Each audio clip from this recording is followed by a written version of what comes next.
Thank you అండి అందరికీ. చాలా చాలా చాలా సంతోషంగా ఉందన్నమాట. అది మాటల్లో చెప్పలేనిది. నా పేరు హైపరాది. నేను ఆంధ్రప్రదేశ్ డిప్యూటీ సీఎం గారి తాలూకా. ఇది నేను ఎన్ని సంవత్సరాలైనా చెప్పుకుంటాను. నేను అందులో తిరగలేదు. అంత కష్టపడ్డాం, ఆ ఫలితం మాకు అంత ఆనందాన్ని ఇచ్చిందనమాట. నిజంగా అంటే ఇంకా ఈరోజు ఈ ఫంక్షన్ ఇంత గ్రాండ్గా చేస్తున్న విశ్వప్రసాద్ గారికి నిజంగా థ్యాంక్ యూ చెప్పాలి. ఎందుకంటే మన కూటమి అనే ఒక సినిమా 164 రోజులు ఆడింది, అందుకే ఈ సక్సెస్ మీట్ జరుగుతుంది. కాబట్టి ఈ సక్సెస్ మీట్కి వచ్చిన మీ అందరికీ కూడా థ్యాంక్ యూ సో మచ్. అంటే ఒక కొడుకు తను సంపాదించిన మొదటి సంపాదన వాళ్ళ తల్లికి ఒక చీర ఇచ్చినప్పుడు ఆ తల్లి కళ్ళల్లో ఎంత ఆనందం అయితే కనపడుతుందో, అలాగే అదే కొడుకు ఎదిగి తను కొనుక్కున్న బైక్ మీద తన తండ్రిని కూర్చోబెట్టుకున్నప్పుడు ఆ తండ్రి కళ్ళల్లో ఎంత ఆనందం అయితే కనపడుతుందో, పవన్ కళ్యాణ్ గారు గెలిచినప్పుడు ప్రతి జన సైనికుడి కళ్ళల్లో అలాంటి ఆనందాన్ని నేను చూశాను. నిజంగా అలాంటి ఆనందాన్ని నేను చూశాను. ఎందుకంటే ఆల్మోస్ట్ 10 సంవత్సరాల నుంచి జనసేనకు సంబంధించి ఏదైనా మీటింగ్ జరుగుతున్నప్పుడు చాలామంది కింద నుంచి సీఎం అని అరుస్తుంటే కొంతమంది అనేవాళ్ళు, ముందు మీ వాడిని ఎమ్మెల్యే అవ్వమను అప్పుడు చూద్దాం అనేవాళ్ళు.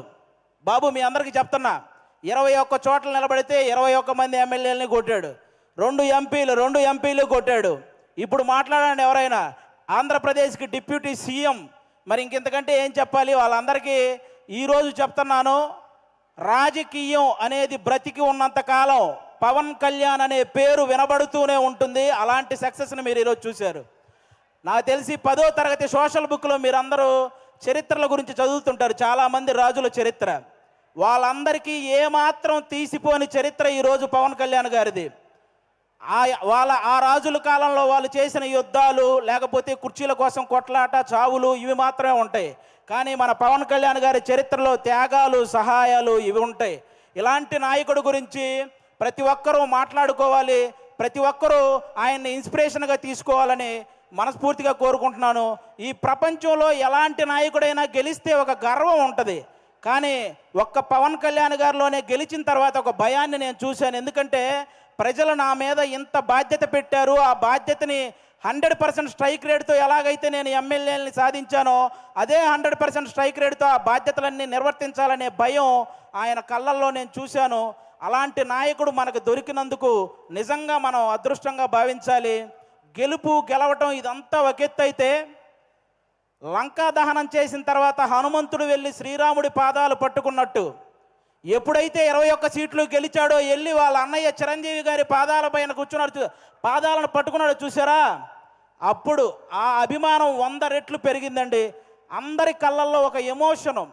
అంటే మెగా ఫ్యామిలీకి ఎప్పుడు దూరంగా ఉంటాడు కళ్యాణ్ గారు, దూరంగా ఉంటాడని అనుకునే వాళ్ళందరికీ ఈ విజయాన్ని తీసుకెళ్ళి అన్న దగ్గర పెట్టాడు చూసారా, అంతకంటే ఎమోషనల్ మూమెంట్ ఇంకోటి లేదు. అది మనకి ఎప్పటికీ గుర్తుండిపోతుంది. అలాంటి ఎన్నో హ్యాపీ మూమెంట్స్ని మనకిచ్చినటువంటి పవన్ కళ్యాణ్ గారికి, అలాగే జనసేన కోసం కష్టపడిన ప్రతి జన సైనికుడికి ఈ సభ ద్వారా అందరికీ కూడా నా ధన్యవాదాలు చెప్పుకుంటున్నాను. Thank you so much. ఈరోజు ఇక్కడికి ఇంతమంది వచ్చినందుకు మీ అందరికీ వన్స్ అగైన్. ఇక నుంచి మనకి ప్రాబ్లమ్స్ ఏమి ఉండవు, అంతా హ్యాపీగా నడుస్తుంది 5 సంవత్సరాలు. కాబట్టి మీరందరూ ఇలాగే ఈ సక్సెస్ని ఎంజాయ్ చేయాలని మనస్ఫూర్తిగా కోరుకుంటున్నాను. థ్యాంక్ యూ అండి. Thank you. అందరికీ ఒక డౌట్ ఉంది, డిప్యూటీ సీఎం గారు సినిమాలు చేస్తారా?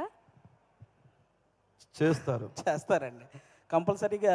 కొన్ని ఉన్నాయి కదా బ్యాలెన్స్, అవి పూర్తి చేయాలి కదా, చేస్తారు. మమ్మల్ని ఎప్పుడు ఎంటర్టైన్ చేయడానికి పవన్ కళ్యాణ్ చేస్తూ ఉంటారు.